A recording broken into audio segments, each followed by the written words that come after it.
Good morning.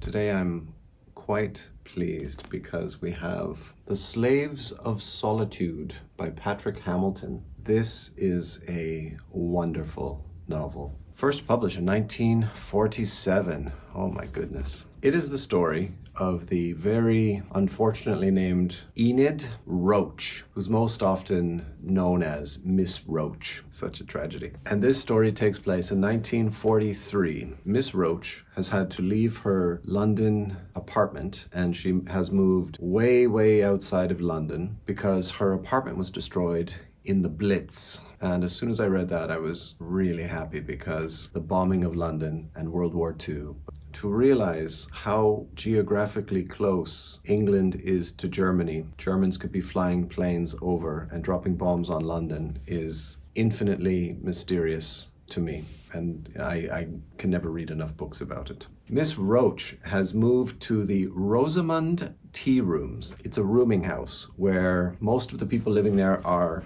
elderly, and she is on the cusp of being a spinster. She is quite meek and mild. She's not happy with the conditions of where she lives because the owner is very miserly. She refuses to put light bulbs into the sockets in aid of the blackout, combating the blitz, but everyone knows that it's because she's just too cheap to buy light bulbs. She doesn't want all the tenants using her electricity. All of the inhabitants of the Rosamund Tea Rooms, they eat their meals together, and it is dominated by this one elderly gentleman who thinks that he's being witty and thinks that he's being very clever, but actually he's being a very obnoxious bully. And he has chosen Miss Roach as the receiver of all of his witticisms / cruelty, really. But this is the tragedy of Miss Roach, is that I know that we shouldn't generalize and rely on stereotypes, but it does save time. So she is of this classic British temperament where you never complain, stiff upper lip, mustn't grumble. Whatever hardship comes your way, you bear it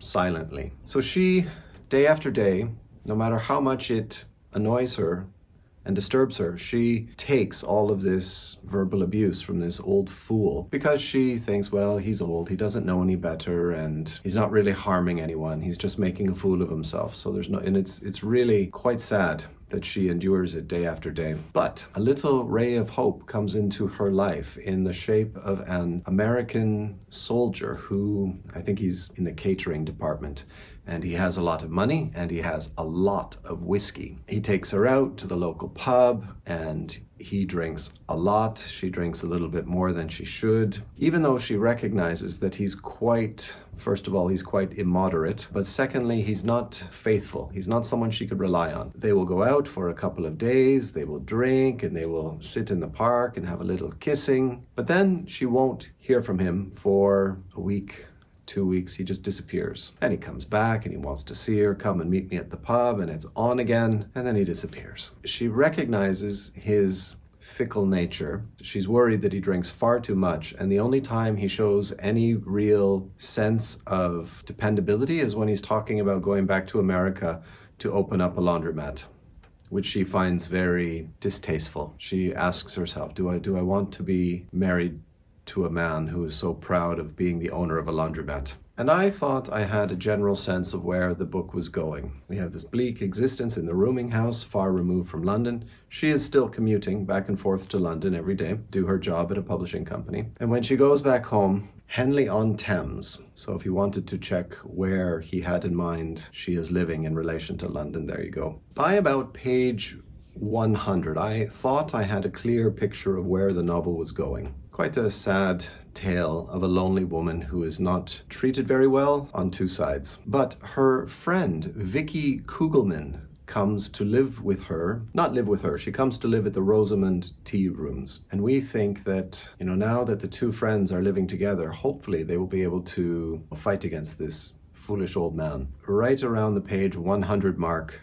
the book becomes extraordinary. That this Vicky Kugelman, who she really counted on quite a lot for friendship, turns out not to be who she thought she was. At that point, the book was amazing. It didn't follow the direction that I had thought, for all the better. I love this book. Those first 100 pages, I found them slow going.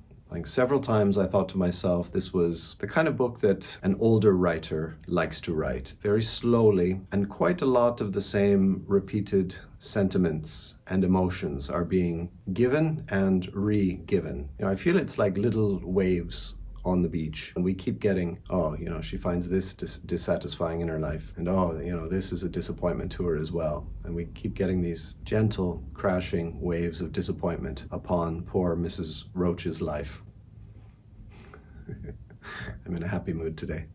Slowly, we realize that the waves are getting quite substantial and ever more dangerous with each passing chapter. It's really wonderful. And it deals with a lot of themes that I really enjoyed. First of all, London during the Blitz, 1943, fantastic. And the novel was published in 1947, so he would have been writing it at this time. Deals with loneliness, definitely. Deals with the Constitution that poor people must have to live so close together with strangers. How we have to be very forgiving and very resilient just against, the people crowding in upon you. Something I feel quite a lot as I take the public transportation. What else does it deal with? It deals with relationship between this British woman who's quite sedate and this American man who's really wild and drunken often. Oh, and there's this one amazing passage in the book where the American invites his friends and Miss Roach and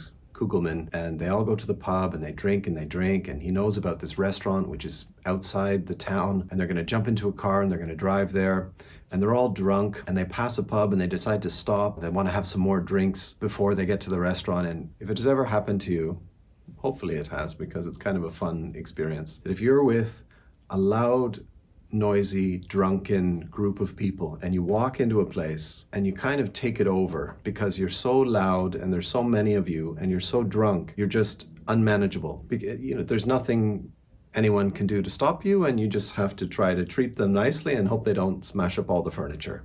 That was some very fun memories for me. And the way that you're not even like 100% a willing participant, like you kind of look around and say, God, aren't we a noisy bunch of obnoxious drunken idiots? But everyone is insisting we go into this pub, and you go in and it's full of quiet old people just having their nightly Guinness, and you just, turn it into a nightclub.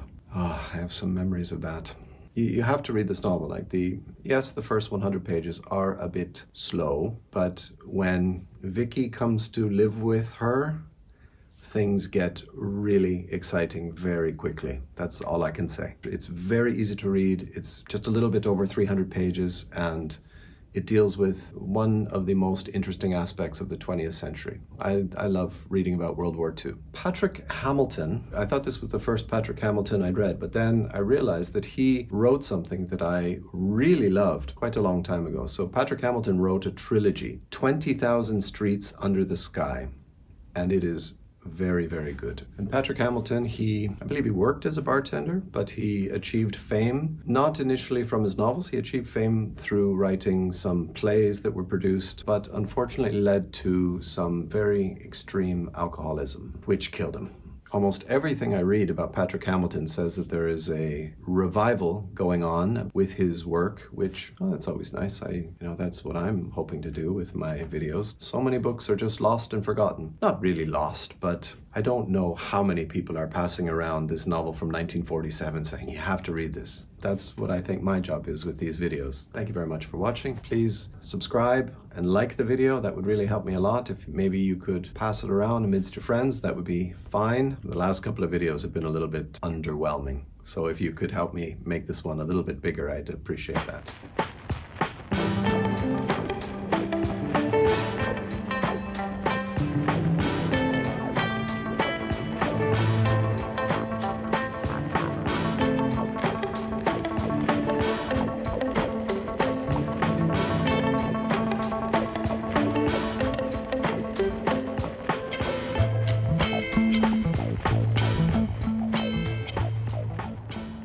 also enjoyable to read because of the war in Ukraine. How civilians die, they're massacred, they are just ground under the wheels of war with seemingly no consequence later when everything is resolved and everyone calms down. The investigators come in, but it doesn't mean people come back to life.